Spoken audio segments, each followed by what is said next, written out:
नमस्कार. आपल्या समाजात काहीतरी चांगलं घडावं या हेतूने एकत्र आलेले आपण सर्व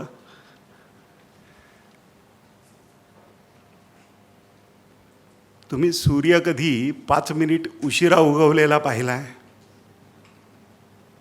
वेळेत उगवतो.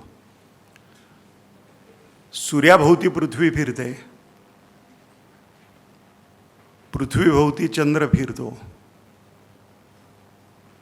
एका विशिष्ट कक्षेमध्ये सूर्याभोवती पृथ्वी आणि हे सगळे ग्रहगोल फिरण्याकरता परफेक्ट इक्विलिब्रियम हवा की नाही?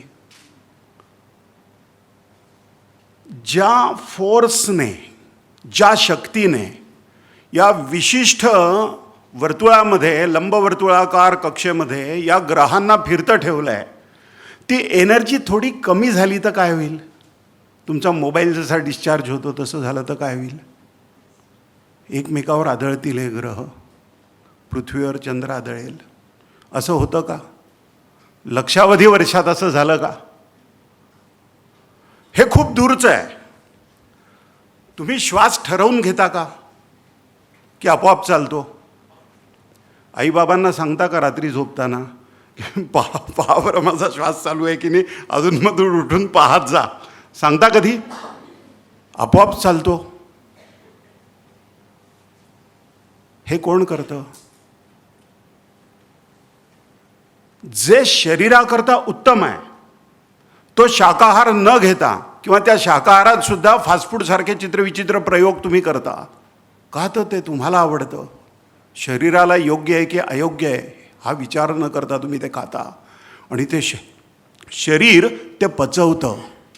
शरीर अन्न कसं पचवतं, त्यापासनं रक्त कसं तयार करतं, त्यापासनं मेद कसा तयार करतं, अस्थि कशा तयार करतं हे माहिती आहे आपल्याला. अत्यंत निष्णात डॉक्टर्सना सुद्धा कदाचित सांगता नाही येणार यातले बारकावे.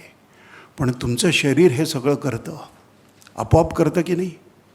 जखम झाली, प्राणी जिभेने चाटतात ती जखम झालेली. राजीव दीक्षितांनी व्याख्यानं जी दिली आहेत त्या व्याख्यानामध्ये ह्युमन सलाइवा, आपली लाळ,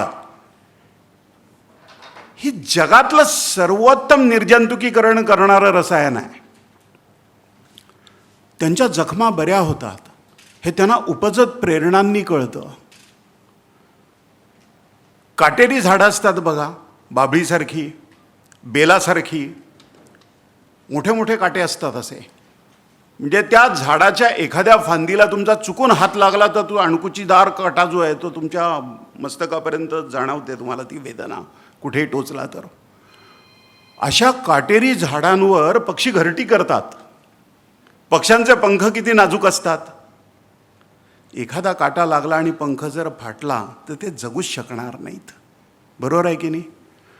पण तुम्ही निरीक्षण केल्यानंतर तुम्हाला कळेल, गार्डीला जे प्लांटेशन आम्ही केलं आहे तिथे बेलाची झाडं आहेत, बाभळीची झाडं आहेत. मी त्यात पाहतो की त्या पक्ष्यांनी घरटं केलेलं असतं आणि अंडी घातलेली असतात. त्यातनं पिल्लं आल्यानंतर त्यांना अन्न देण्याकरता ते पक्षी सहजपणाने त्या काट्यांच्या फांद्यांमधनं त्यांच्या पंखाला एकही काटा न लागता सहजपणाने येतात जातात. जणू त्या झाडाला एकही काटा नाही असं वाटावं, इतक्या सहजपणाने ते वावरतात. आपण किती वेंधळे असतो. चालताना ठेचकाळतो, घसरून पडतो, पाय घसरून.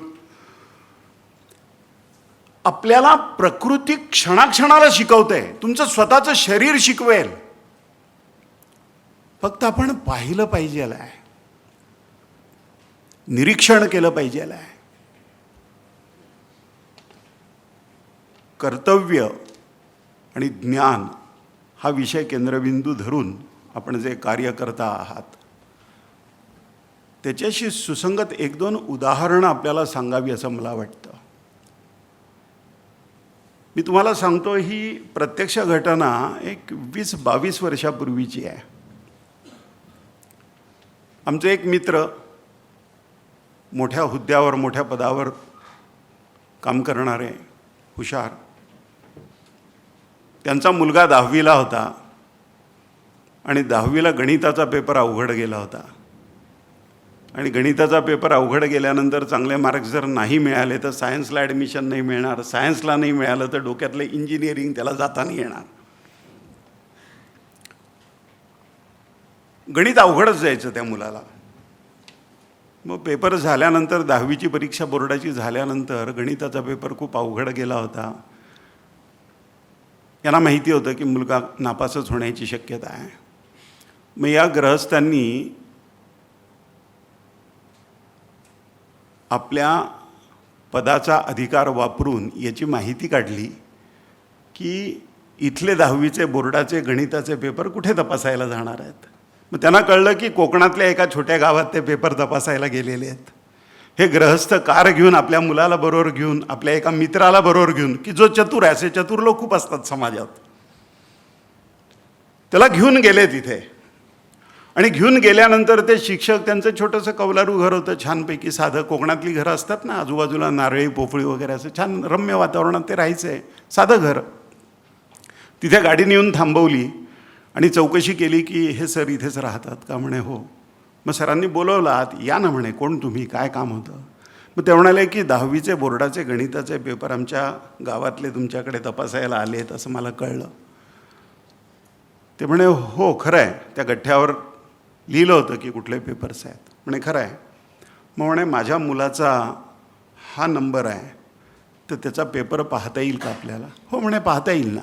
मग त्यांनी तो पेपर काढला. त्याला काय आलेलं नव्हतं, नापासच होता. एक म्हणजे 35 कुठले, 10, 12, 15 मार्क काहीतरी किरकोळ मिळतील अशी परिस्थिती होती. मग हे म्हणे मी विचारलं त्यांना की माझ्या मुलाला पास करता येईल का? त्यावर ते गृहस्थ म्हणाले म्हणे की हो करता येईल ना. मग म्हणे मला जरा हुरूप आला. मग मी विचारलं की किती पैसे लागतील? असं मी विचारल्यानंतर त्यांनी त्यांच्या बायकोला हाक मारून सांगितलं की अगं जरा चहा टाक यांच्याकरता. आणि त्यांचा एक मुलगा होता, त्या मुलाला बोलवून घेतलं. ते म्हणे की माझा मुलगा आत्ता 10वीला गेला आहे आणि तुमचा मुलगा नापास झालेला आहे, तर माझ्या मुलाबरोबर ऑक्टोबरपर्यंत, मार्च ते ऑक्टोबरला पुन्हा परीक्षा होते बोर्डाची, तर म्हणे 6 महिने माझ्या मुलाबरोबर मी गणित शिकवतो तुमच्या मुलाला. तो माझ्या घरी राहील, इथे जेवण करेल, माझ्या मुलाला एक मित्र झाला चांगला, आणि तुमच्या मुलाला किमान 75 मार्क मिळतील याची शाश्वती मी देतो. मार्क मिळवायला पैसे लागत नाहीत, गणित समजावं लागतं.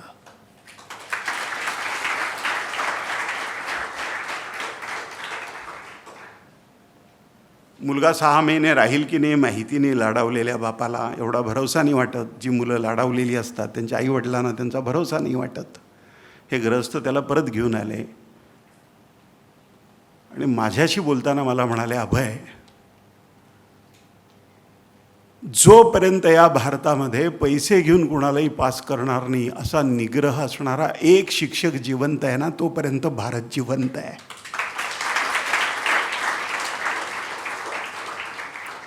याला निष्ठा म्हणतात आणि त्या अभेद्य असतात.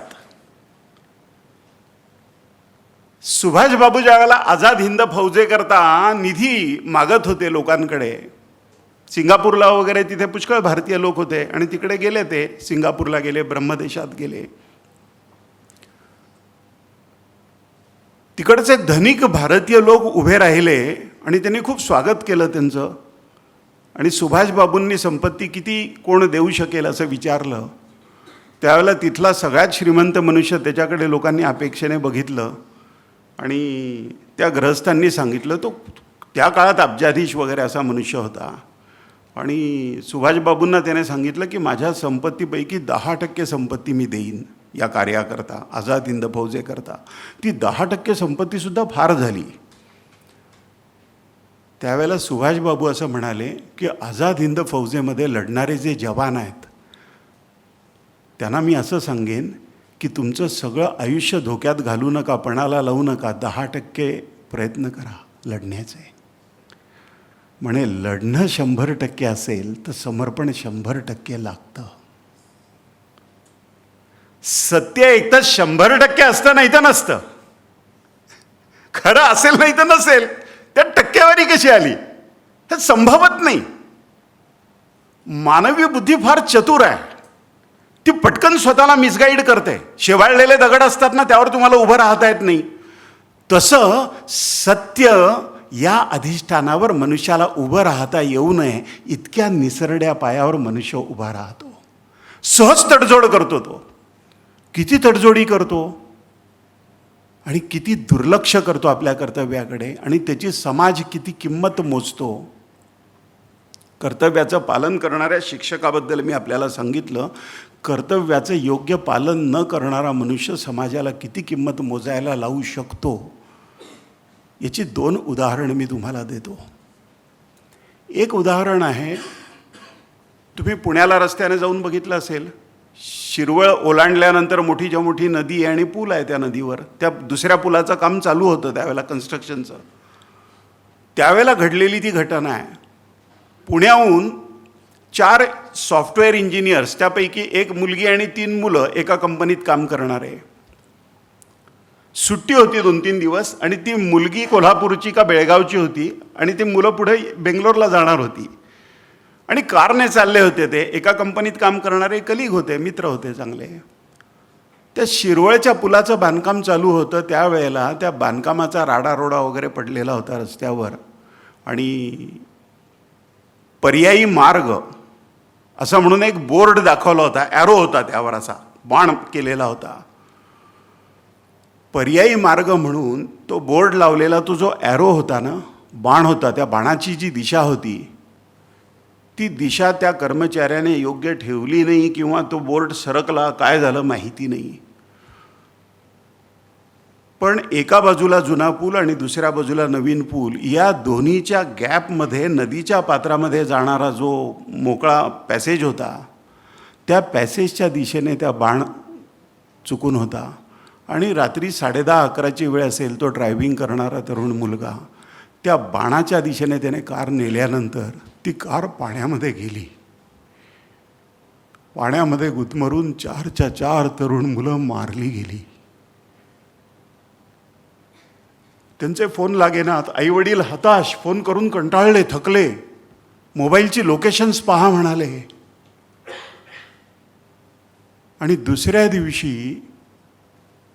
दुसऱ्या का तिसऱ्या दिवशी गाडीतनं बाहेर पडण्याची खटपट केली असेल. ते दार अर्धवट उघडलेलं असेल कदाचित, पाण्याच्या प्रवाहाने ते दार उघडलं, आणि त्यातलं एक प्रेत वर येऊन तरंगल्यानंतर पोलिसांना कळलं की अरे इथे काहीतरी अपघात झाला. आणि मग कार आणि त्यातले ते 4 तरुण, 1 मुलगी आणि ती 3 मुलं बाहेर आली.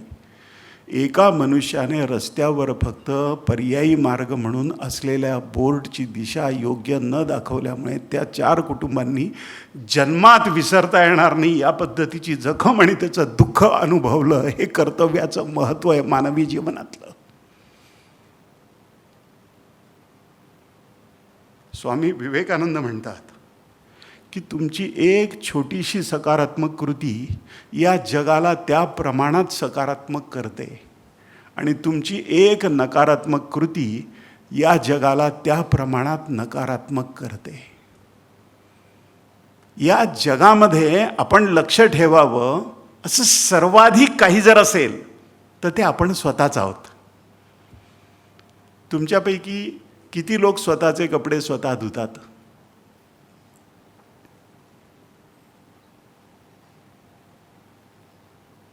आपण स्वतःचे कपडे सुद्धा स्वतः धुत नाही. आपण श्रमसंस्कृतीबद्दल बोलणार. किती किती विरोधाभास आहे आपल्या जगण्यामध्ये. गांधींची हत्या झाली त्या दिवशी सुद्धा स्नान केल्यानंतर स्वतःचा पंचा स्वतः वाळत घातला होता गांधींनी, धुवून पिळून. आणि चुकून गांधींना विस्मरण जर झालं तर त्या काळातले अब्जाधीश असलेले उद्योगपती घनश्यामदास बिर्ला, जमनालाल बजाज बापूंचे कपडे धुवून वाळत घालण्याकरता वाट पाहत असायचे. बापू विसरायचे नाही. असे सेवक असणारा माणूस लोकांना म्हणायचा, मैं तो आपका सेवक हूँ. इतके पाय जमिनीवर असणारी माणसं जी आहेत ना, त्या माणसांना समाज महान मानतो. आणि त्यांची महानता त्यांनी केलेल्या महान कार्यामध्ये जेवढी आहे त्यापेक्षा जास्त स्वामी विवेकानंद म्हणतात की एखादा मनुष्य त्याचं प्रत्येक लहान काम किती काळजीपूर्वक करतोय यावर त्याची महानता अवलंबून आहे. त्याने किती मोठं काम केलं, रणांगणामध्ये काय पराक्रम गाजवला यावर नाही आहे. त्या मनुष्याने लहानात लहान काम किती काटेकोरपणाने केलं यावर त्या मनुष्याची महानता अवलंबून आहे. APJ अब्दुल कलाम आपल्याला माहिती आहेत. लष्कराच्या तिन्ही दलांचे प्रमुख त्यांना मानवंदना देताना आपण APJ अब्दुल कलामांना पाहिलं आहे.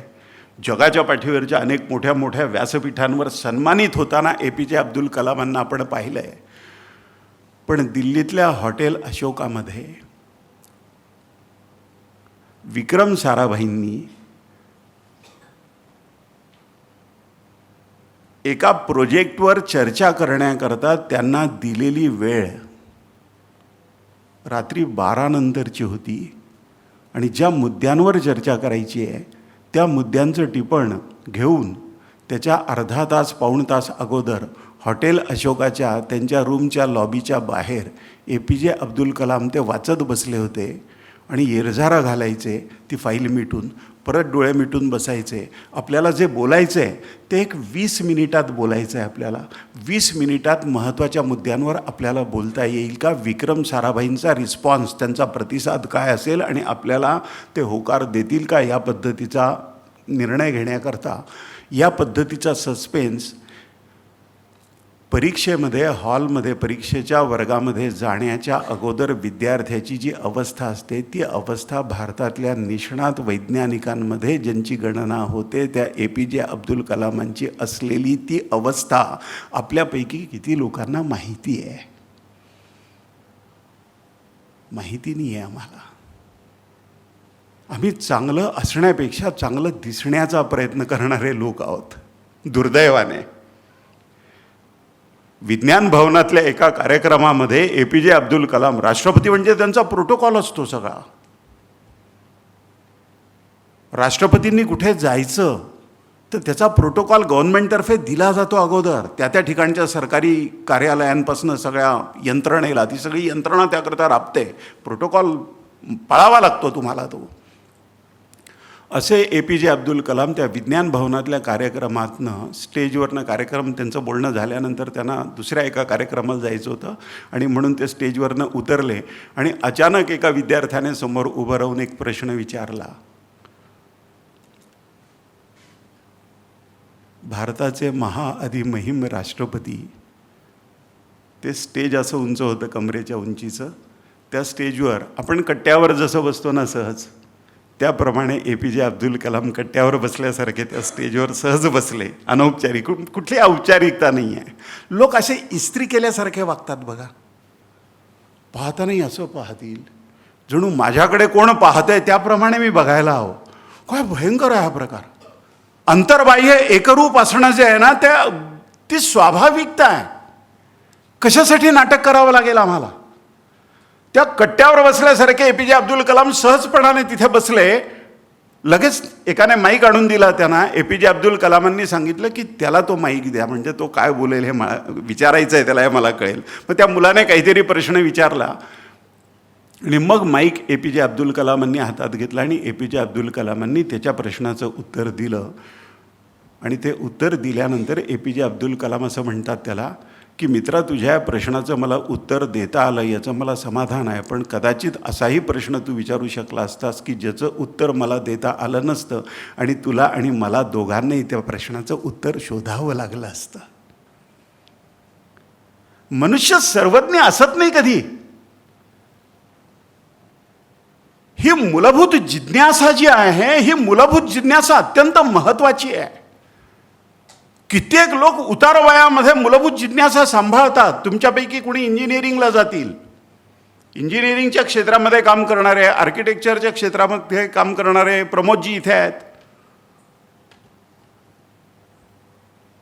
भारतरत्न सर मोक्षगुंडम विश्वेश्वरय्या 101 वर्ष जगले आणि वयाची 70 ओलांडल्यानंतर विदेशामध्ये काही प्रकल्प पाहण्याकरता ते गेले होते. त्यावेळेला एक केमिकल प्लांट होता अमेरिकेमध्ये. त्या केमिकल प्लांटच्या वेसलमध्ये आत पाहण्याची त्यांना इच्छा होती आणि त्याकरता 2 फूट रुंदीची फक्त लोखंडाची शिडी होती. तर त्या तिथल्या प्रोजेक्टची मॅनेजमेंट करणाऱ्या मनुष्याने सांगितलं की आमच्या सेफ्टी मेजर्समध्ये बसणार नाही की तुमच्यासारखा एक 75 वर्षाचा माणूस वर जाऊन पाहतो म्हणाले.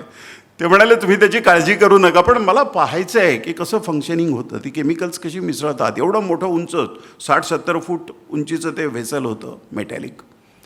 APJ विश्वेश्वरय्या त्या 2 फूट रुंदीच्या लोखंडी शिडीवरनं 75व्या वर्षी वर चढून गेले. त्यांनी आतनं ते व्हेसल बघितलं आणि मग शांतपणे खाली उतरले आणि म्हणाले की आता माझं समाधान झालं की मला कळलं की कशा पद्धतीने काम चालतं. वयाच्या कुठल्याही टप्प्यावर जिज्ञासा न गमावणं याला जीवन म्हणतात. विनोबा भावेंनी 80 वर्ष वयाची पूर्ण केली. ते त्यानंतरही बरीच वर्ष जगले. दरवर्षी ते एक संकल्प करायचे, सोडायचे म्हणण्यापेक्षा संकल्प करायचे की यावर्षी नवीन काय शिकणार. वयाच्या 80व्या वर्षी त्यांना विचारलं त्यांच्या चाहत्यांनी, म्हणे विनोबा 80 वर्ष पूर्ण झाली तुमच्या वयाची, आता यावर्षी तुम्ही काय संकल्प करणार. तर ते म्हणे चीनी भाषा शिकायची राहून गेलेली आहे. 80व्या वर्षी चीनी भाषा शिकले. एक IITian माझ्या माहितीतले परिचयातले 12वीला बोर्डात, IITमध्ये गोल्ड मेडलिस्ट, IIMला मेरिटवर ॲडमिशन मिळाली रेड कार्पेट घालून, असा बुद्धिमान माणूस. तर म्हणे IITमधनं पासआउट झाल्यानंतर IIMला ॲडमिशन मिळाली. मला तर स्वर्ग 4 बोटच राहिला होता. पण म्हणे माझी आई फार करड्या शिस्तीची. म्हणजे ज्यावेळेला मला गोल्ड मेडल मिळालं आणि मी आईला सांगितलं पहा मला गोल्ड मेडल मिळालं आहे, चांगले मार्क्स मिळाल्यानंतर तुम्ही प्रगती पुस्तक कसं देता वडिलांच्या आईच्या हातात.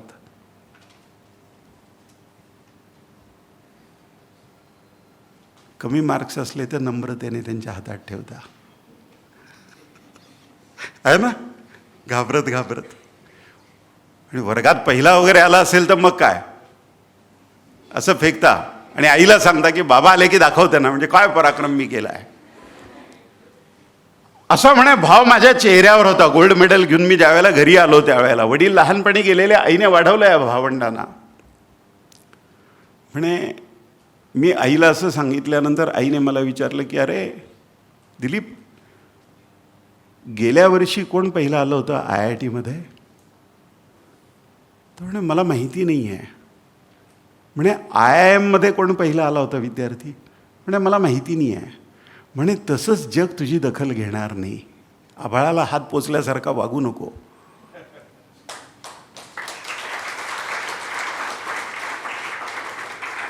आणि आज तू सकाळी कपडे धुतले पण वाळत न घालता गेला होतास, कारण तुला माहिती होतं आपल्याला पहिला नंबर येणार आहे. ते कपडे पहिले वाळत घाल. पाय जमिनीवर हवेत. आणि हा आंतरिक क्रमविकास आहे, ही आंतरिक यात्रा आहे.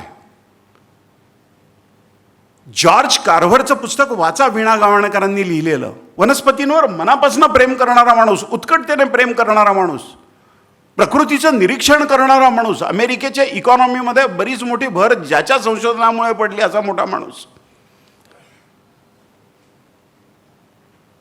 तुमच्यापैकी कुणी कधी रोप लावून बघितलं एखादं? हे आता रोप भेट दिलं मला. कडुनिंबाची एखादी निंबोळी कशी लावतात, कशी पेरतात बघितली आहे तुम्ही? कडुनिंबाच्या झाडाखाली पिवळ्या रंगाच्या निंबोळ्यांचा सडा पडतो, तो बघितला आहे तुम्ही? ती निंबोळी उचलून त्यातला गर जो आहे त्याची चव कधी बघितली आहे तुम्ही? तुम्ही अमृताचा आस्वाद घेतलेला नाहीये.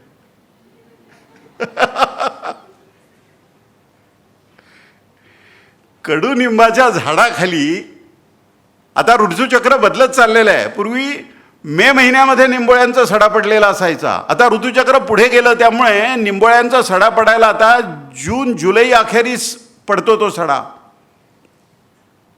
पाऊस जुलैमध्ये जर येणार नसेल, जून महिन्यात 27 जूनला पावसाची सुरुवात होणार नसेल, मान्सून सुरू होणार नसेल, त्याऐवजी तो 1 महिना उशिरा जर येणार असेल तर सगळ्या झाडांना हे कळतं की मान्सून 1 महिना उशिरा आहे. त्यांच्या बिया ज्या आहेत, त्यांची फळं जी आहेत ती पक्व होऊन जमिनीवर पडण्याकरता 1 महिना ते उशीर लावतात. आणि मग त्यांना कळतं की या बिया जमिनीवर पडल्या की मग नंतर पाऊस येईल आणि मग नंतर ते होईल. कोरफडीची रोपं बघितली आहेत तुम्ही? कोरफडीच्या गराची कधी चव बघितली आहे? चव बघा तर खरी, त्याची ट्रान्सपरन्सी पहा. जगातल्या कुठल्याही शॅम्पूपेक्षा जास्त चकचकीत तुमचे केस होतील. लावून बघा कोरफडीचा गर, आणि नुसते केस चकचकीत नाही होणार, डोकं शांत राहील. त्या कोरफडीला तुरा येतो असा, एक शूट वर येतो असा, आणि त्याला फुलं लागतात. गुलाबी इतका छान रंग असतो त्याचा, मन प्रफुल्लित व्हावं अशी ती एकापाठोपाठ अशी कणीस असतं ना, तशी ती एकापाठोपाठ एक फुलं असतात अशी, आणि ती पक्व होऊन जमिनीवर पडत असतात. कोरफडीला तुरे ज्या वेळेला दिवाळीच्या अगोदर आले होते त्यावेळेला आमच्या मित्रांनी सहज गप्पा मारता मारता मला विचारलं, म्हणे की अभय यावेळेला पाऊस नाही झाला. मी म्हटलं दिवाळीत पाऊस पडेल आणि दिवाळीनंतरही पडेल. म्हणे कशावरनं सांगतो तू? मी म्हटलं मला अक्कल नाही आहे, पण कोरफडीला ती आहे. त्या कोरफडीची फुलं जमिनीवर पडण्यापूर्वी कोरफडीला हे माहिती आहे की ती जमिनीवर पडल्यानंतर पाऊस येईल आणि अनुकूल हवेमध्ये, अनुकूल वातावरणामध्ये भूमी ओली झाल्यानंतर ती तिथे रुजतील आणि नवीन रोपं त्यापासून तयार होतील. प्रकृती उत्तम काम करते, प्रकृती 24/7 काम करते. तुम्ही झोपलेली मुंगी बघितली आहे कधी? ती निरंतर काम करते ना. शास्त्रज्ञ लोकांनी त्यावर संशोधन करून बघितलं आहे आता की मुंगीचं स्वतःचं वजन किती, आणि ती जे कण गोळा करून नेत असते, एका रांगेत असतात बघा मुंग्या. तुम्ही बघितली आहे मुंग्यांची रांग कधी? निरीक्षण केलं आहे?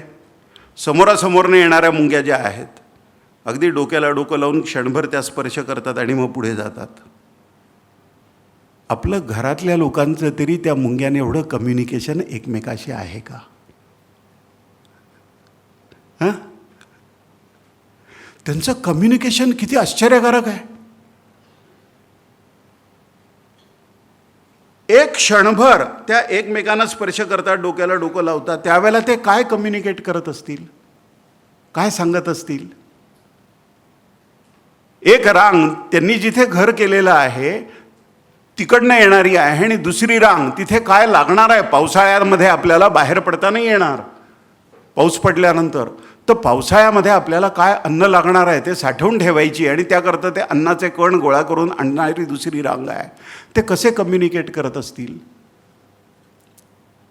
चौगुले साहेब, एका आर्किटेक्ट असलेल्या मनुष्याने मुंग्यांचं जे वारूळ आहे ना, एक त्यावर मी छान क्लिप बघितली होती यूट्यूबवर, आणि त्या आर्किटेक्टने निसर्गाची, प्रकृतीची क्षमा मागून त्याची जी ओपनिंग्ज होती वारुळातनं, त्या ओपनिंग्जमधनं धातू वितळवून आतपर्यंत जाईल, आणि जी कॅव्हिटी आहे ती कॅव्हिटी भरली जाईल, या पद्धतीने तो धातू वितळवून टाकला. आणि मग नंतर त्या कॅव्हिटीजमध्ये, त्या पोकळीमध्ये तो धातू वितळून गेला. धातूकाम जसं करतात त्या पद्धतीने ते झालं, आणि वरची माती खरडत खरडत खरडत खरडत गेली. आणि त्यानंतर त्या कॅव्हिटीजचा त्याने अभ्यास केला.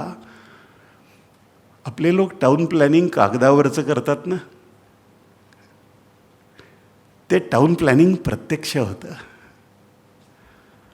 त्या सगळ्या मुंग्यांच्या त्यांची प्रायव्हसी मेंटेन करतील या पद्धतीची स्वतंत्र चेंबर्स होती. त्याला एरेशन होतं, हवा वायुविजन होतं उत्तम. पाऊस कितीही पडला तरी त्यात पाणी शिरणार नाही या पद्धतीची ओपनिंग खाली, आणि मग आतनं वर जाऊन अशा पद्धतीची त्याची रचना होती. हे आर्किटेक्चर ते कुठे शिकले?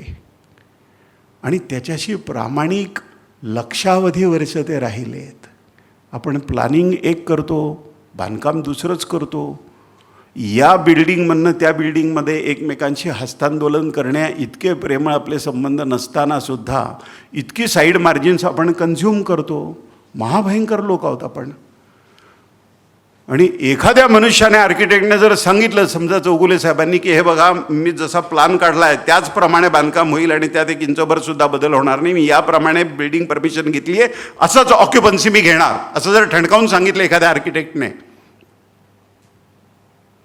तर तो मालक म्हणतो ठीक आहे, हरकत नाही. दर 5 वर्षांनी या महाराष्ट्रातले सगळे आमदार विधिमंडळामध्ये ठराव करतील, बाकं वाजवून बेकायदेशीर कामं जी आहेत ती नियमित करून टाकतील. आपण हॉरिबल लोक आहोत. कशासाठी या कायद्यांची रचना करतो आम्ही? ही नियमावली कशासाठी आहे? तर आपल्यापैकी प्रत्येकाने हे सगळं बदलणं शक्य नाही आहे असं क्षणभर गृहीत धरा. ज्या प्रमाणात आपण सुधारतो त्या प्रमाणात समाज सुधारतो. ज्या प्रमाणात आपण सुधारतो त्या प्रमाणात समाज सुधारतो. 100 पाय असलेला एक लांबुळका, ज्याला पैसा म्हणतात, त्या पैशाचा किडा तुम्ही बघितला आहे? त्याला स्पर्श केला की तो वर्तुळाकार होतो लगेच जागच्या जागी, असुरक्षित वाटल्यामुळे. जवळपास 100 पाय असतात त्याला.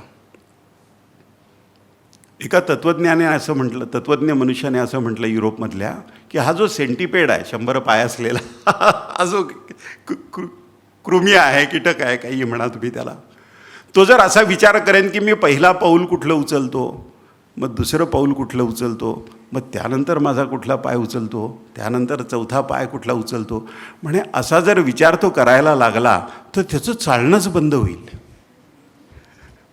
तो उपजत प्रेरणेने चालतो आणि त्याची जीवनयात्रा उत्तम चालते.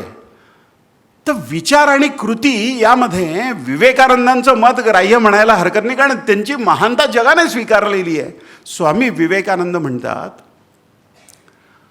1 ounce of practice is far better than 10,000 lectures. 10,000 व्याख्यानांपेक्षा एक कृती जास्त परिणामकारक आहे, असं हा माणूस म्हणतोय, की ज्याला सर्वधर्म परिषदेतल्या 11 सप्टेंबर 1893च्या 5-7 मिनिटाच्या पहिल्या भाषणाने त्यांच्या विश्वविख्यात केलं. असा माणूस सांगतोय ही मर्यादा. तर प्रत्यक्ष कृती जी आहे ती अतिशय महत्त्वाची आहे. आणि त्या कृतीच्या बाबतीमध्ये निष्क्रियता काय येते? आपल्याला आळस येतो की नाही? सकाळची शाळा असते का दुपारची तुमची शाळा? हां, किती? काही सकाळची आहेत. सकाळची शाळा 7:30ला भरत असेल, 7ला, म्हणजे फारच कठोर आहात तुम्ही.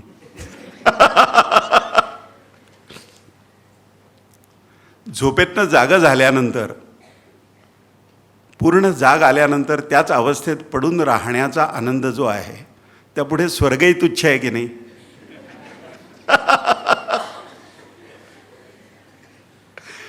असं का वाटतं आपल्याला? याचं एक लॉजिकल कारण सांगतो तुम्हाला. तत्वज्ञानातलं आपण समजायला सोपं आहे अतिशय. ते असं आहे की आपलं भारतीय तत्वज्ञान दर्शनशास्त्र आपल्याला असं सांगतं की या विश्वामध्ये तुम्ही जेही काही पाहतात ना ते सगळं पंचमहाभूतांपासून बनलेलं आहे. काहीही, या माईकपासनं, माझ्यापासनं, या फरशीपासनं, या RCC स्ट्रक्चरपर्यंत सर्व जे काही तुम्ही पाहता या जगामध्ये, विश्वामध्ये, जगात नाही विश्वात, ते पंचमहाभूतांपासून बनलेलं आहे. त्यातलं पहिलं तत्व आहे पृथ्वी तत्व, जे जड तत्व आहे. दुसरं तत्व आहे जलतत्व, पृथ्वी आप. त्यानंतर तेज, मग वायू, मग आकाश. हे जड तत्व आहे पृथ्वी तत्व. जलतत्व जड आहे. दगड सोडला की खालीच पडेल की नाही? न्यूटन त्या सफरचंदाच्या झाडाखाली बसला होता आणि सफरचंद झाडावरनं खाली पडलं. त्या अगोदर की सफरचंद आकाशात जात होती का? ती खालीच पडत होती. पण कुणाला हा प्रश्नच पडला नाही की खालीच का पडतात. न्यूटनला पहिला प्रश्न पडला आणि मग त्याने त्या सफरचंदावरचं लक्ष आपल्या मनामध्ये केंद्रित केलं आणि आपल्या मनात खोलवर बुडी मारली आणि कारण शोधून काढलं की प्रत्येक पदार्थ खालीच येतो, ओढल्यासारखा खाली येतो. याचा अर्थ पृथ्वीच्या केंद्रामध्ये अशी काहीतरी शक्ती असेल की जी त्याला आकर्षित करते, ओढून घेते. गुरुत्वाकर्षण. जडत्व म्हणजे गुरुत्व आणि त्या जडत्वावर असणारं आकर्षण हे गुरुत्वाकर्षण. तर आपल्या शरीरावर जरी आपण शरीराला मी समजत असलो तरीही पृथ्वी तत्व आणि जलतत्व या 2 तत्वांचा अत्यंतिक प्रभाव आपल्यावर आहे. आणि जे उत्क्रांत झालेले लोक दिसतात त्यांच्यात या दोन जडतत्वांचा प्रभाव कमी होतो आणि तेज, वायू आणि आकाश या तत्वांचा प्रभाव त्यांच्यावर दिसतो. म्हणून विवेकानंदांना हे विश्व स्वीकारतं. म्हणून आद्य शंकराचार्यांना हे जग स्वीकारतं. हा क्रमविकास आहे मनुष्याचा. आणि या दोन तत्वांचा प्रभाव आपल्यावर असणार. त्यामुळे दगड आपोआप हलेल का? गाडी आपोआप हलेल का? स्टार्टर वापरावा लागेल. त्याकरता बॅटरीचं पुरेसं चार्जिंग हवं. मग तो स्टार्टर इंजिनला गती देऊन फिरवेल. बंद असलेल्या इंजिनला गती देताना, फिरवताना जास्त शक्ती लागते गाडी स्टार्ट करताना. चालू असली गाडी की मग शक्ती नाही लागत, कमी शक्ती लागते. तर कुठलीही व्यवस्था मुळातनं कार्यान्वित करण्याकरता जास्त ऊर्जा लागते. आणि ती जास्त ऊर्जा ज्या वेळेला लागते त्यावेळेला ती ऊर्जा ज्याच्याकडे नाही तो मनुष्य शरीराचं ऐकतो. आणि ती ऊर्जा ज्याने आत्मसात केली आहे शरीर त्याचं ऐकतं. आपल्या शरीराने आपलं ऐकायला हवं. आपण म्हणतो ना, तो माझं ऐकत नाही, हे माझं ऐकत नाही, ते माझं ऐकत नाहीत. अरे तू तुझं ऐकतोस का? आपण ऐकतो का स्वतःचं? एक प्रयोग करून पहा तुम्ही. परफेक्ट सिस्टीम्स या विश्वामध्ये ज्या आहेत ना त्याचा अनुभव तुमच्या स्वतःच्या जीवनामध्ये तुम्हाला येईल. 7ला शाळा आहे, किमान 1 तास अगोदर तुम्हाला प्रातर्विधी वगैरे उरकून ड्रेस वगैरे घालून दप्तरात वह्या पुस्तकं भरून शाळेत पोचायचं आहे. वेळेत पोचायचं आहे. घरापासून शाळा जवळ आहे, 15 मिनिट त्याला लागतील. बाकीची 45 मिनिट तुम्हाला आवरायला लागेल. मग 6ला उठावं लागेल तुम्हाला. 6पेक्षा उशीर नाही चालणार, बरोबर? आई उठवते. आईला सांगा की उद्या मला उठवू नको. स्वतःच्या मनाला एक स्वयंसूचना द्या. काय सांगायचं? की मला बरोबर 5:45ला जाग आली पाहिजे. काय सांगायचं? मला बरोबर 5:45 वाजता उठवा. या जगामध्ये तुमच्या मनाइतका शक्तिशाली आणि आज्ञाधारक नोकर तुम्हाला मिळणार नाही. या जगातला सगळ्यात आज्ञाधारक आणि सगळ्यात उन्मत्त नोकर कोण आहे? तुमचं मन आहे. बाहेर काही शोधण्याची जरुरी नाही आहे. ज्या उत्कटतेने, ज्या तीव्रतेने तुम्ही हा प्रयोग कराल त्या तीव्रतेने तुम्हाला त्याचा प्रत्यक्ष अनुभव येईलच येईल. पहिल्या दिवशी नाही जमलं कदाचित, हरकत नाही. दुसऱ्या दिवशी परत प्रयत्न करा. तिसऱ्या दिवशी परत प्रयत्न करा. अवघ्या 3-4 दिवसामध्ये असं घडेल की तुम्हाला खडबडून जणू हलवून कुणीतरी जागा करत आहे असं तुम्हाला वाटेल. तुम्ही घड्याळात पहा, बरोबर 5:45 वाजता तुमचं मन स्वयंसूचनेने तुम्हाला उठवेल. त्यानंतर तुम्ही पडून राहिलात तर तुमच्या शरीराची तुमच्यावर सत्ता चालते, तुमची शरीरावर चालत नाही असा त्याचा अर्थ होतो. आपल्या शरीरावर आपली सत्ता चालली पाहिजे.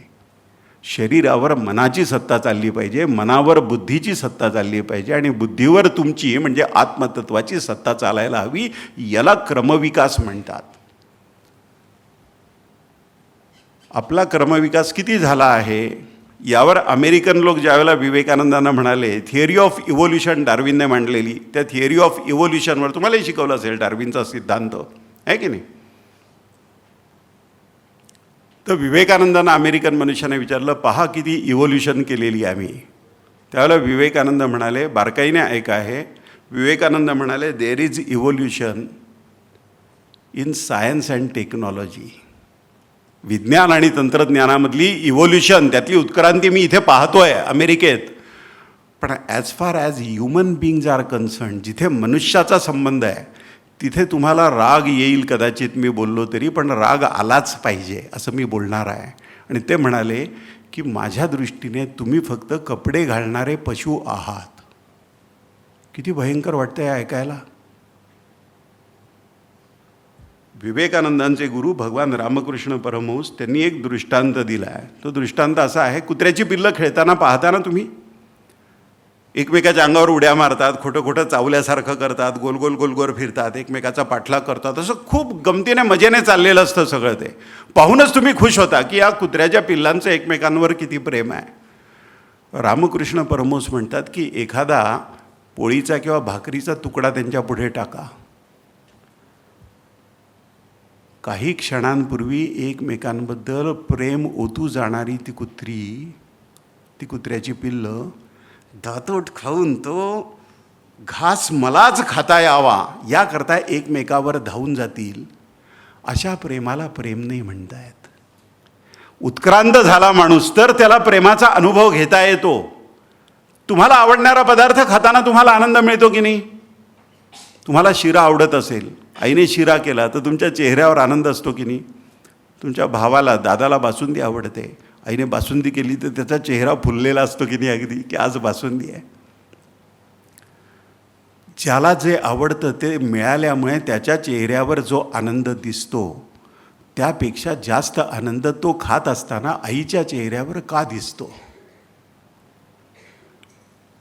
ती तुमच्यावर प्रेम करते म्हणून दिसतो. तुम्ही ज्याच्यावर प्रेम करता त्याच्या आनंदाशी तुम्ही एकरूप होता. तुम्ही ज्याच्यावर प्रेम करता त्याच्या आनंदाशी तुम्ही एकरूप होता ना. मग स्वतःच्या शरीरावर फक्त प्रेम करण्याने तुम्ही जर आनंदित होता असं तुम्हाला वाटत असेल तर तुमच्या कुटुंबावर प्रेम करण्याने तुमचा आनंदाचा गुणाकार किती होईल. आणि 140 कोटी भारतीयांच्या प्रेमाने ज्या वेळेला तुम्ही त्यांच्याकडे पाहाल त्यावेळेला तुमच्या प्रेमाचा आनंदामध्ये झालेलं कन्व्हर्जन जे आहे ते किती असेल या जगातल्या कुठल्याही सुपर कॉम्प्युटरने त्याचं मेजरमेंट करता येणार नाही. आपल्याला या जगाशी विश्वाशी एकरूप व्हायचं आहे, नवे एकरूप आहोत त्याचं विस्मरण आपल्याला झालं आहे. त्याची फक्त जाणीव आपल्याला होणं जरुरी आहे आतनं. आम्ही अंदमानला गेलो होतो, सेल्युलर जेल बघायला. त्याच्या आजूबाजूची बेटं आहेत ती बघितली. तिथे एक रॉस आयलंड म्हणून आहे की जिथे ब्रिटिशांची वसाहत होती. आणि त्या रॉस आयलंड बघायला आम्ही गेलो. ब्रिटिशांचं चर्च, त्यांचं त्या लोकांचं संध्याकाळी छानपणे गप्पा मारण्याकरता टेबल्स कॉफीची ठेवलेली असायची. काही नृत्य करायचे, बॉल डान्स वगैरे त्यांच्या ब्रिटिश पद्धतीने. अशी ती वसाहत होती त्यांची तिथे. त्या रॉस आयलंडवर आम्ही गेलो आणि त्या रॉस आयलंडची माहिती देण्याकरता एक 54-55 वय असलेली एक महिला गाईड होती तिथे. अनुराधा तिचं नाव. आणि तिने आम्हाला सगळी माहिती सांगितली की ब्रिटिशांची वसाहत कशी होती. ब्रिटिश लोक गेल्यानंतर, मृत्यूनंतर जे ग्रेवयार्डमध्ये त्यांचं जे थडगं बांधतात त्या थडग्यावर जन्माची आणि मृत्यूची 2 तारखा लिहितात. त्यामुळे तिथे त्यांच्या असं लक्षात आलं की इथे 35 वर्षापेक्षा जास्त कोणीच जगत नाही आहे. ते का जगत नाही आहे हे कळल्यानंतर त्यांनी हे पाणी आपल्याला पचत नाही आहे, मग त्याकरता एका बॉयलरमधनं ते पाणी जे आहे ते उकळून परत गार केलं आणि आपण जर प्यायलो तर आपण आयुष्य वाढेल असं लक्षात आलं. मग त्याप्रमाणे त्यांनी बॉयलर जहाजातनं आणला. तो सडलेला गंजलेला तो बॉयलर पण तिथे आहे. ती सगळी माहिती आम्हाला सांगताना त्या काळातली आपली चेरीची झाडं असतात की नाही, अशी पसरट झाड असतं बघा, त्याची खूप सावली असते आणि खूप फळं लागतात त्याला. तसं एक चेरीच्या झाडासारखं एक पसरट असं खूप सावली असलेलं एक झाड आहे. त्या झाडाखाली ती बसली, उभी राहिली आणि तिने जाताना त्या लॉन्चमधनं जाताना एवढं मोठं प्लॅस्टिकची एका पिशवीमध्ये चुरमुरे घेतले होते बरोबर भरून एवढे. आम्हाला प्रश्न पडला होता की हे चुरमुरे कशासाठी तिने घेतलेत. तर त्या झाडाखाली ती उभी राहिली आणि बंगाली असावी, तिच्या बोलण्यातनं बंगाली हेल जाणवायचा. आणि ती बोलता बोलता हाका मारायला सुरुवात केली तिने. आपण जशी हाका मारू ना, पवन, रमेश, सुरेश, अमुक तमुक अशी सगळी, तशी एक 25-30 नावं भरभर भरभर भरभर तिने उच्चारली. आम्हाला कळे ना की ती कुणाला बोलवते. आणि त्या झाडांवर पक्ष्यांचा थवाच्या थवा येऊन बसला. छोटे छोटे पक्षी, मोठे पक्षी, वेगवेगळ्या प्रकारचे पक्षी येऊन बसले. आणि तिने ते चुरमुरे टाकायला सुरुवात केली. त्या पक्ष्यांनी ते चुरमुरे खाल्ले. तिने हाका मारल्यानंतर ते पक्षी तिथे आले आणि ते पक्षी वाट पाहत असत तिच्या येण्याची. तिथे अन्न त्यांना द्यायची. ते पक्षी उडून गेले. अजून ती निम्मी पिशवी भरलेली होती. मग आम्हाला उत्सुकता होती की आता ती आणखीन कुणाला बोलवणार आहे. त्या अनुराधाने परत आवाजात थोडा बदल करून हाका मारायला सुरुवात केली. एक हरणांचा कळप तिथे आला. त्या हरणांचा कळप आल्यानंतर ती हातातनं चुरमुरे घेऊन त्या हरणांना खाऊ घालत होती. मग आमच्यापैकी 1-2घांनी विचारलं की आम्ही खाऊ घालू का. आमच्या हातात चुरमुरे दिल्यानंतर ती हरणं मागे सरकली 4 पावलं. तेवढा विश्वास नवख्या मनुष्यावर वाटत नव्हता त्यांना.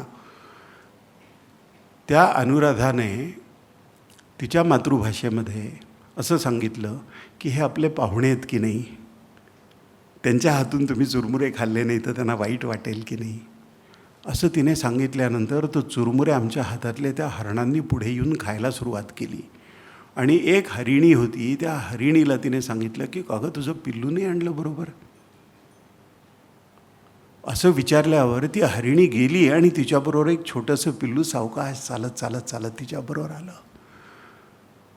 मनुष्याला पशूंच्या भाषेत बोलता येतं का? वनस्पतींची सुखदुःख कळतात का? आपल्यापैकी प्रत्येकजण ज्या वेळेला लहान होता ना, आपल्याला रडण्यापलीकडे काहीच कळत नव्हतं. होतं की नाही? आपण इतके लहान, रडण्यापलीकडे आपल्याला काहीच कळत नव्हतं. आपण डास चावलाय म्हणून रडतो का? आपलं पोट दुखतं आहे म्हणून रडतो का? आपल्याला भूक लागली आहे म्हणून आपण रडतो का?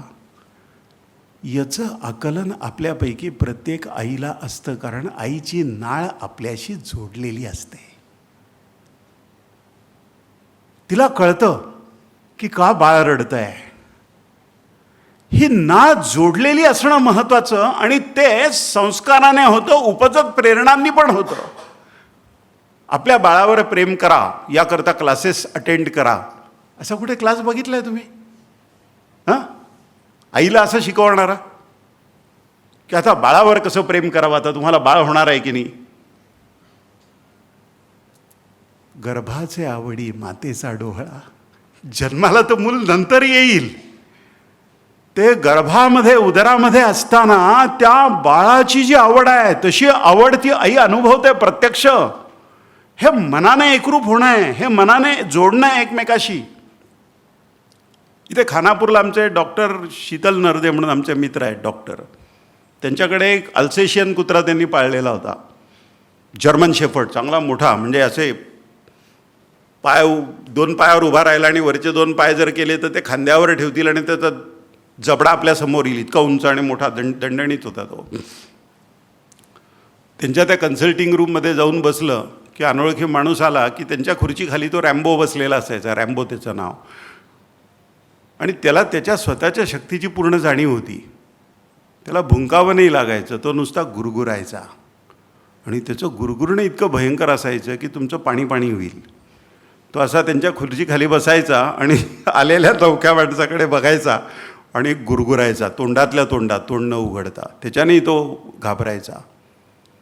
मग ते डॉक्टर नरदे त्याला म्हणायचे की अरे रॅम्बो, तुला कळत कसं नाही आहे, हा आपला मित्र आहे. असं म्हटल्यानंतर मग रॅम्बो त्या खुर्चीखालनं बाहेर यायचा आणि मग तो आपल्याशी लढीवाळपणाने वागायचा, प्रेमाने अगदी. आपल्या पायाचा वास घेईल, शरीराचा वास घेईल, आपल्याकडे पाहिल असा अंदाज घेईल, त्याचे दोन पंजे उचलून आपल्या खांद्यांवर ठेवेल, प्रेमाने अंग घासेल आपल्याला. एका शक्तिशाली पशुचं प्रेमसुद्धा तुम्हाला भयाने व्याकुळ करून टाकतं.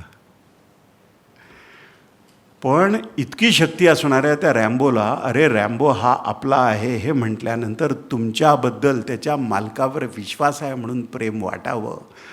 प्रेम असं संक्रमित सहजपणाने होतं, त्याकरता क्लासेस नाही घ्यावे लागत, ते सहज संस्कार आहेत. योगी अरविंद घोष, अगोदरचे क्रांतिकारक अरविंद घोष आणि नंतर योगी अरविंद घोष, वयाची 40 वर्ष त्यांनी पॉंडिचेरीमध्ये ज्ञानसाधना आणि योगसाधना करण्याकरता व्यतीत केली. त्या परिसराच्या बाहेर ते 40 वर्षात गेले नाहीत. आणि सगळ्या जगातनं लोक त्यांना भेटायला आणि त्यांचं दर्शन घ्यायला योगी अरविंदांचं तिथे यायचे पॉंडिचेरीला. त्या पॉंडिचेरीला गेल्यानंतर अरविंदांनी आपल्या पत्नीला मृणालिनी देवींना लिहिलेलं एक पत्र आहे. त्या पत्रामध्ये ते असं म्हणतात की 3 प्रकारचं वेड माझ्या मनामध्ये आहे. पहिल्या प्रकारचं वेड असं आहे की मला जी काही बुद्धिमत्ता दिलेली आहे ती सगळी ईश्वरदत्त आहे, यात माझं काही नाही आहे. दुसरी गोष्ट मला कळालेली आहे, दुसऱ्या प्रकारचं वेड माझं आहे की मी जी काही गुणवत्ता माझ्याकडे आहे त्या सगळ्या गुणवत्तेचा माझ्या देशबांधवांसाठी उपयोग करावा, माझ्यासाठी त्याचा यत्किंची ते उपयोग करण्याची चूक माझ्याकडनं व्हायला नको, या पद्धतीचं दुसरं वेड माझ्या मनामध्ये आत्ता आलेलं आहे.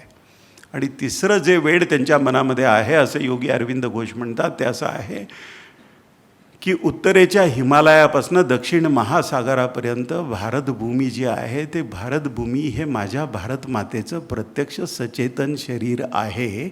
आईला स्पर्श केल्यानंतर तिच्या अपत्यांना जे प्रेम, जो विश्वास, जी आत्मीयता वाटते, त्या पद्धतीचं प्रेम, त्या पद्धतीचा विश्वास, त्या पद्धतीची आत्मीयता आईच्या प्रेमाने हृदय भरून आल्यानंतर मनुष्याला आईच्या सान्निध्यात जसं वाटतं तसं या भारतभूमीच्या सान्निध्यात मला वाटतं. भारत माता ही कल्पना नव्हे, ते वास्तव आहे, प्रत्यक्ष आहे. हिमालयापासून दक्षिण सागरापर्यंत असलेली माझ्या देशाची भूमी हे माझ्या भारत मातेचं प्रत्यक्ष सचेतन शरीर आहे, देह आहे. याचा क्षणाक्षणाला मी अनुभव घेतो. हे तिसऱ्या प्रकारचं वेड माझ्या मनामध्ये आहे असे योगी अरविंद घोष म्हणतात. आणि विश्वविजयी होऊन भारतामध्ये परत आल्यानंतर स्वामी विवेकानंदांनी जहाजातनं भूमीवर उतरल्यानंतर मद्रास त्यावेळेचं, आत्ताचं चेन्नई, तिथल्या भूमीची माती आपल्या कपाळाला लावली आणि ते म्हणाले की ही भारतभूमी पवित्र आहे. हे मला माहिती होतं, कारण तसे संस्कार माझ्या गुरूंनी, भगवान रामकृष्ण परमहंसांनी माझ्यावर केले होते. पण इथला मातीचा कण न कणसुद्धा तितकाच पवित्र आहे. याचं आकलन ऐश्वर्याच्या शिखरावर आरूढ असलेल्या अमेरिकन लोकांच्या जीवनाच्या मर्यादा पाहिल्यानंतर माझ्या लक्षात आलं. भारत ही देवभूमी आहे आणि तुम्ही भारतमातेची अपत्य आहात. स्वामी विवेकानंदांना त्यांचे पाश्चात्य शिष्य त्यांच्या वक्तृत्वाने, त्यांच्या ज्ञानाने, त्यांच्या तेजस्वितेने, त्यांच्या शुद्ध चारित्र्याने प्रभावित झालेले ज्यावेळेला विचारतात की स्वामीजी आम्ही तुमच्यासाठी काय करू, त्यावेळेला स्वामी विवेकानंद त्यापैकी प्रत्येकाला सांगतात, माझ्या भारतमातेवर आणि तिच्या कोट्यवधी अपत्यांवर मनापासनं प्रेम करा. स्वामी विवेकानंदांच्या कालखंडानंतर 125 वर्षानंतर भारतीयांनाच हे सांगण्याची वेळ आलेली आहे की एकमेकांना भक्ष समजू नका, एकमेकांवर प्रेम करा, भारतमातेच्या कोट्यावधी अपत्यांवर प्रेम करा. हा एकच संदेश विवेकानंदांचा आपण जर आत्मसात केला तर आपल्या कल्पनेतल्या स्वर्गाबद्दल कितीही कल्पना ताणल्या तरी त्या स्वर्गातल्या सुखापेक्षा जास्त सुख आपल्याला इथे मिळेल. प्रभू रामचंद्र जसं म्हणतात, जननी जन्मभूमीश्च स्वर्गादपि गरीयसी, स्वर्गापेक्षा माझी जननी आणि माझी जन्मभूमी महान आहे. त्याचा प्रत्यक्ष अनुभव आपण घ्या आणि तुमच्या विद्यार्थी दशेमध्ये तुमच्यावर हे संस्कार व्हावे याकरता ज्यांनी जीवनातलं सगळं यश मिळवलेलं आहे, आता आणखीन यश मिळवण्याची आवश्यकता नाही आहे, पण तरीसुद्धा आपल्याकडे जे आहे ते समाजाला द्यावं या जाणीवेने एकत्र आलेले हे सगळे वयस्कर लोक जे आहेत हे डोळ्यापुढे ठेवले की तुम्हाला कळेल की आपण उत्क्रांत होणं, आपण उन्नत होणं, आपण संस्कारित होणं, आपण सुखी होणं याकरता स्वतःच्या सुखासीन जीवनाचा, कम्फर्ट झोनचा त्याग करून काही लोक समोर येतात. ते त्याच मार्गाने चाललेले आहेत ज्या मार्गावर स्वामी विवेकानंद, योगी अरविंद घोष हे लोक चालले. तुम्ही खूप भाग्यवान आहात. या परमभाग्याचा अनुभव तुमच्या भविष्यातल्या जीवनामध्ये तुम्ही घ्याल, निरंतर घ्याल, क्षणाक्षणाला घ्याल. तुम्हाला खूप खूप शुभेच्छा. धन्यवाद. वंदे मातरम.